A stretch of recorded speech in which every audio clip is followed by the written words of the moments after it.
Assalamualaikum warahmatullahi wabarakatuh. Saya Sofi Amalia dari kelas Geografi 6C, Pendidikan Geografi.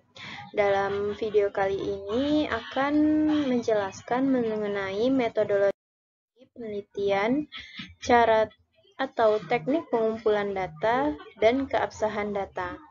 Yang pertama yaitu teknik pengumpulan data. Teknik pengumpulan data merupakan langkah yang paling strategis dalam penelitian, karena tujuan utama dari penelitian adalah mendapatkan data. Tanpa mengetahui teknik pengumpulan data, maka peneliti tidak akan mendapatkan data yang memenuhi standar data yang ditetapkan. Sugiono menjelaskan bahwa pengumpulan data dapat dilakukan dalam berbagai setting, sebagai sumber, dan berbagai cara. Selanjutnya, bila dilihat dari segi cara atau teknik pengumpulan data, maka teknik pengumpulan data dapat dilakukan dengan yang pertama, observasi atau pengamatan, yang kedua, dokumentasi, yang ketiga, wawancara, dan yang keempat ada triangulasi. Yang pertama ialah observasi. Observasi atau pengamatan merupakan studi yang disengaja dan sistematis tentang fenomena sosial dan gejala-gejala psikis dengan jalan pengamatan dan pencatatan. Observasi dapat menjadi teknik pengumpulan data secara ilmiah apabila memenuhi syarat-syarat sebagai berikut. Yang pertama, diabadikan pada pola dan tujuan penelitian yang sudah ditetapkan, direncanakan dan dilaksanakan secara sistematis dan tidak secara kebetulan saja. Lalu dicatat secara sistematis dan dikaitkan dengan proposisi yang lebih umum dan tidak karena didorong oleh impuls dan rasa ingin tahu belaka. Yang keempat, validitas, reliabilitas, dan ketelitiannya dicek dan dikontrol seperti pada data ilmiah lainnya. Istilah validitas dan reliabilitas dalam penelitian kualitatif tidak biasa digunakan, akan tetapi istilah yang biasa digunakan untuk menggantikan kedua istilah tersebut dalam penelitian kualitatif adalah kredibilitas. Superlan selanjutnya mengemukakan bahwa dalam penelitian ilmiah yang menggunakan metode observasi, si peneliti hendaknya memperhatikan 8 hal berikut.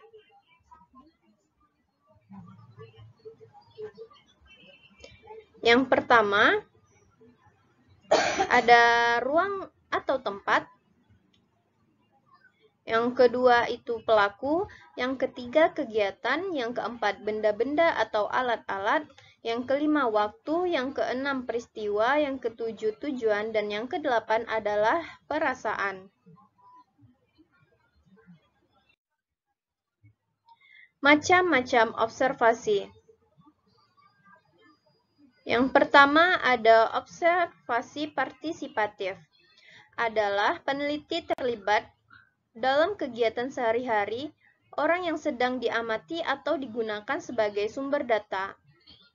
Artinya, peneliti terlibat langsung dalam kegiatan mencari data yang diperlukan melalui pengamatan. Yang kedua, observasi terus terang atau tersamar. Dalam observasi jenis ini, peneliti menyatakan keterus-terangannya kepada narasumber bahwa ia sedang melakukan penelitian. Tetapi, dalam suatu saat peneliti juga tidak terus terang atau tersamar kepada narasumber untuk memperoleh data yang sifatnya rahasia. Yang ketiga, ada observasi tidak terstruktur. Adalah observasi yang tidak disiapkan secara sistematis tentang apa yang diobservasikan. Dalam melakukan pengamatan, peneliti ini tidak menggunakan instrumen yang telah baku, tetapi hanya berupa rambu-rambu pengamatan. Yang kedua ada wawancara atau interview. Adalah percakapan dengan maksud tertentu. Maksud mengadakan wawancara antara lain adalah untuk mendapatkan informasi mengenai orang, kejadian, kegiatan, organisasi, perasaan, motivasi tuntutan, kepedulian, dan lain-lain. Menurut Kartono, interview atau wawancara adalah suatu percakapan yang diarahkan pada suatu masalah tertentu. Ini merupakan proses tanya-jawab lisan di mana dua orang atau lebih berhadap-hadapan secara fisik. Beberapa macam wawancara antara lain, yang pertama, wawancara terstruktur digunakan sebagai teknik pengumpulan data bila telah mengetahui informasi yang akan diperoleh. Yang kedua, wawancara semi-tekstruktur digunakan untuk menentukan permasalahan secara lebih terbuka, yang diajak wawancara meminta pendapat dan ide-idenya. Yang ketiga, ada wawancara tak terstruktur digunakan saat penelitian pendahuluan atau malahan penelitian yang lebih mendalam tentang subjek yang diteliti.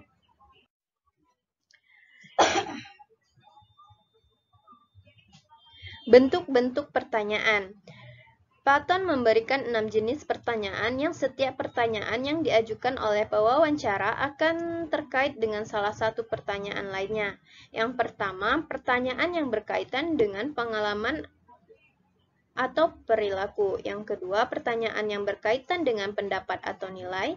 Yang ketiga, pertanyaan yang berkaitan dengan perasaan, lalu pertanyaan tentang pengetahuan, pertanyaan yang berkaitan dengan indera, pertanyaan yang berkaitan dengan latar belakang atau demografi.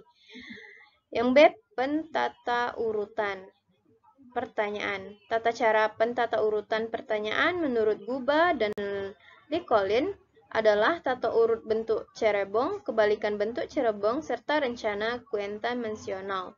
Lalu ada perencanaan wawancara. Perencanaan wawancara adalah persiapan yang dilakukan oleh pewawancara sebelum pewawancara dilaksanakan. Lalu langkah-langkah wawancara yaitu menetapkan kepada siapa wawancara akan dilakukan, menyiapkan pokok-pokok masalah, mengawali atau membuka alur wawancara, melangsungkan alur wawancara, mengonfirmasikan ikhtiar hasil wawancara dan mengakhirinya, lalu menulis hasil wawancara ke dalam catatan lapangan dan mengidentifikasi tindak lanjut hasil wawancara. Pelaksanaan dan kegiatan sesudah wawancara. Yang pertama ada pelaksanaan wawancara, yang kedua strategi dan taktik berwawancara, yang ketiga pencatatan data wawancara, yang keempat kegiatan sesudah wawancara, dan kelima sumber kesalahan dalam melaporkan hasil wawancara. Yang ketiga ada dokumentasi. Dokumentasi didefinisikan atau berasal katanya yaitu dokumen, yang artinya barang-barang tertulis. Akhir-akhir ini orang membedakan dokumen dengan record. Dokumen adalah setiap bahan tertulis ataupun film lain dari record yang tidak dipersiapkan karena adanya permintaan seorang penyidik. Yang keempat ada triangulasi atau gabungan. Triangulasi pada hakikatnya merupakan pendekatan multimetode yang dilakukan peneliti pada saat melakukan penelitian, pengumpulan, dan menganalisis data. Ide dasarnya adalah bahwa fenomena yang diteliti dapat dipahami dengan baik sehingga diperoleh kebenaran tingkat tinggi jika didekati dari berbagai sudut pandang. Tujuan menggunakan metode triangulasi adalah menggabungkan dua metode dalam satu penelitian. Lalu kedua tujuannya ialah membandingkan informasi tentang hal yang sama yang diperoleh dari berbagai pihak. Dalam kaitannya dengan hal ini dinyatakan bahwa terdapat 4 macam teknik triangulasi. Yang pertama triangulasi sumber data, yang kedua antar peneliti, yang ketiga metode, yang keempat teori. Lalu yang selanjutnya yaitu keabsahan data. Salah satu hal penting yang merupakan bagian dari proses penelitian, baik yang sifatnya kualitatif maupun kuantitatif, adalah uji validitas atau keabsahan data. Validitas merupakan derajat ketempat antara data yang terjadi pada objek penelitian dengan yang dilaporkan oleh peneliti. Dengan demikian, data yang valid adalah data yang tidak berbeda antara data yang dilaporkan oleh peneliti dengan data yang sesungguhnya terjadi pada objek peneliti. Dalam penelitian kuantitatif, untuk mendapatkan data yang valid dan reliable, yang diuji validitas dan reliabilitasnya adalah instrumen penelitian. Sementara itu, dalam penelitian kualitatif yang diuji adalah datanya. Dalam penelitian kualitatif, temuan atau data yang dinyatakan valid apabila tidak ada perbedaan antara yang dilaporkan peneliti dengan apa yang sesungguhnya terjadi pada objek yang teliti. Yang pertama, kriteria keabsahan data. Ada 4 kriteria yang digunakan. Yang pertama, derajat kepercayaan. Yang kedua, keteralihan. Yang ketiga, kebergantungan. Yang keempat, kepastian. Ya, lalu teknik pengambilan atau teknik pemeriksaan keabsahan data. Yang pertama kredibilitas, yang kedua transferabilitas, yang ketiga dependabilitas, yang keempat konfirmabilitas. Terima kasih telah menyaksikan video ini. Semoga apa yang saya sampaikan dapat bermanfaat bagi kawan-kawan semua. Saya akhiri. Assalamualaikum warahmatullahi wabarakatuh.